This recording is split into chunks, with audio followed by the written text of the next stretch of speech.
Hi, welcome to basics of our ultimate Ladakh bike trip series.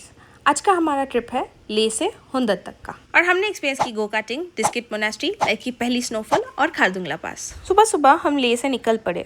आज से एक नया रूल शुरू हो गया था, बाइक में एक्स्ट्रा पेट्रोल कैरी करना, क्योंकि नुब्रा वैली की तरफ पेट्रोल पंप बहुत कम है और माउंटेन्स में प्लानिंग ही सबसे बड़ी बैकअप होती है। फिर स्टार्ट हुआ ऑफ रोडिंग एंड देन शुरू हुई वो चढ़ाई। लेह से लगभग 11,500 फीट की हाइट से हम सीधा बढ़ रहे थे 17,982 फीट पर मौजूद खारदुंगला पास की तरफ। हर एक टर्न के साथ हवा और भी ठंड होती जा रही थी और व्यूज़ और भी खूबसूरत होते जा रहे थे।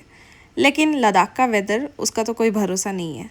स्टार्ट हो गई स्नोफॉल, मेरी लाइफ की पहली स्नोफॉल। हर तरफ सफ़ेद बर्फ, फॉग और वो एहसास, सच बताओ उस पल में बस खुद को खो दिया।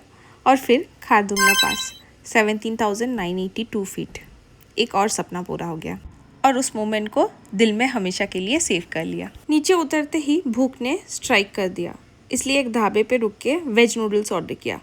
लेकिन इतनी ठंड थी कि नूडल्स से ज़्यादा मेरी हाथ काँप रही थी। फिर वार्म अप होके ही निकल पड़े नुब्रा वैली की तरफ। रास्ते भर कभी हल्की बारिश, कभी दूर दूर तक स्नो कवर्ड माउंटेन और कभी ऐसे व्यूज़ कि बाइक रोकने का मन कर जाए। और फिर आ गया एक और bucket list experience, world highest go karting track.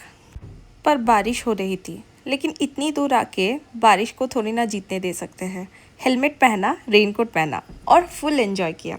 उसके बाद हम पहुँचे डिस्किट मोनास्ट्री और सबसे पहली नज़र पड़ी 106 फीट ऊंची मैत्री बुद्धा स्टैचू पर।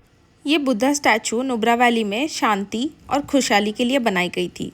उस ऊंचाई से पूरा नुब्रा वैली का व्यू बस देखते ही रह जाओ।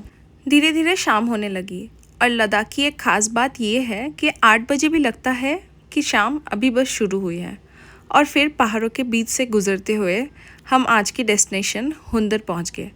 एक ही दिन में इतने सारे फर्स्ट, पहला snowfall, Khardung La, world's highest go karting और डिस्किट मोनास्ट्री।